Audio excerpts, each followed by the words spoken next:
کجا خانم؟ آقا خسته نباشی، من باید برم خانم قاسمی رو ببینم. شرمنده نمیتونید برید داخل. من فرزانه صافی هستم، رفیقشم، حتما باید الان برم داخل. هر چی که هستین احترامتون واجب، ولی فعلا ملاقاتی در کار نیست.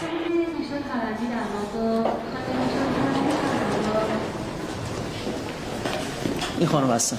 فرزانه جان خوش بده، دیدی چه بلایی به سرمون اومد.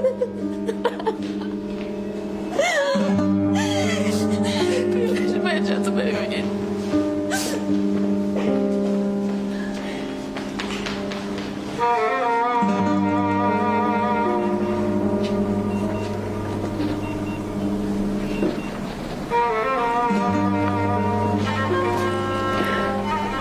با کلی موزیک آپرا بخش تازه خوابش بود.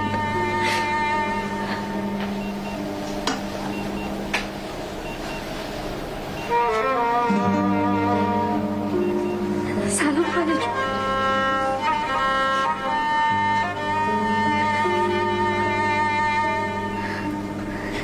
سلام عزیز.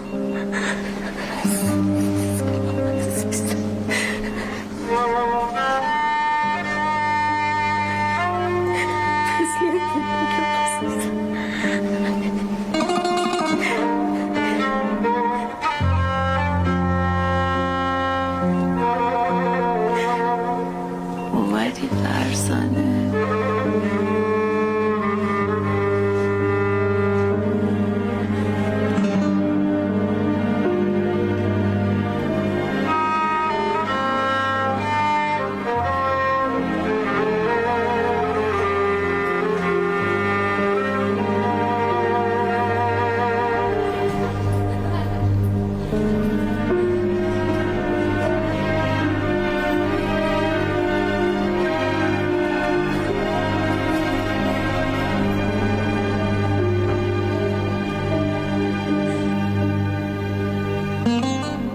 میدونستم میای فرزانه.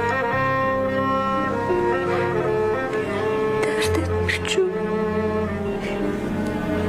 پروین بهت خبر داد؟ کل دنیا فهمیدم.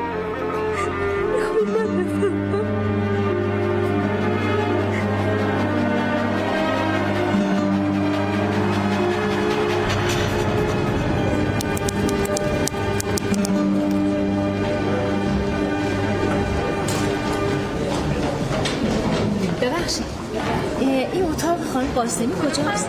همون که مدیر آموزشه. بله تشریف ببرین طبقه بالا اتاق دست چپ. دست در. خواهش می‌کنم.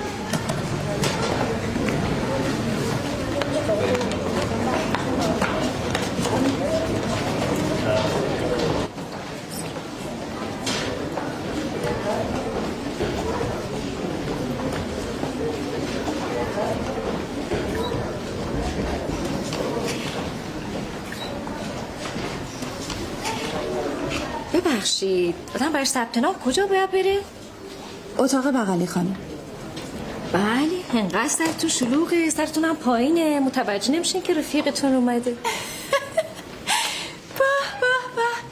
عزیزم ماشاءالله مگه تو قرار نبود دختر میای به من خبر بدی؟ چقدر دلم برات تنگ شده بود. عزیزم منم دلم برات تنگ شده بود. بفرمایید. رسیدنت بخیر. خیلی خوشحالم کردی. ماشاءالله شما انقدر سرتون شلوغه، گفتم زحمت ندم بهت دیگه، برای همون بیخبر اومدم. بله کسی که خبر نمیده حقشه. میگم ما توی دانشگاه آدم بخواد کارهای ثبت نامش انجام بده، اگه کسی رو نداشته باشه چطور میشه کاراش؟ شما کسی رو نداری دیگه نه؟ شما کس نیستی، همه کسی، عزیزمی، خواهرمی، رفیقمی. شیرین زبون انقدر زبون نریز، بگو ببینم چی میخوری؟ از راه اومدی این گلوت تازه بشه، چایی، شربت یا نه طبق معمول میگی دست شما درد نکنه ما که چیزی نمیخورم. اتفاقا الان میخوام یه چایی بخورم چون بعدش میخوام برم خواب. عزیزم باشه برات میارم، فقط به من بگو از آقای دکترت چه خبر؟ سلامتی والا موندش گوشه برای کارهای طرح پزشکیشو این حرفا دیگه. خیره انشالله اونم درست میشه. اتفاقا آقای دکتر بهم زنگ زد چقدر سفارش داد کرد، گفت هوای این خانوم منو داشته باشی. زنگ زد؟ حالا خوب بهش گفته بودم که زنگ نزنه ها. اتفاقا خوب کاری کرد، خیلی هم خوشحالم کرد. حالا میخوام برای بعد یه چایی بریزم بیایم با هم بخوریم. بابا کلی حرف داریم، برات یه ذره نه نمیخوام بیا بشی منم برات یه خلوار حرف دارم بیا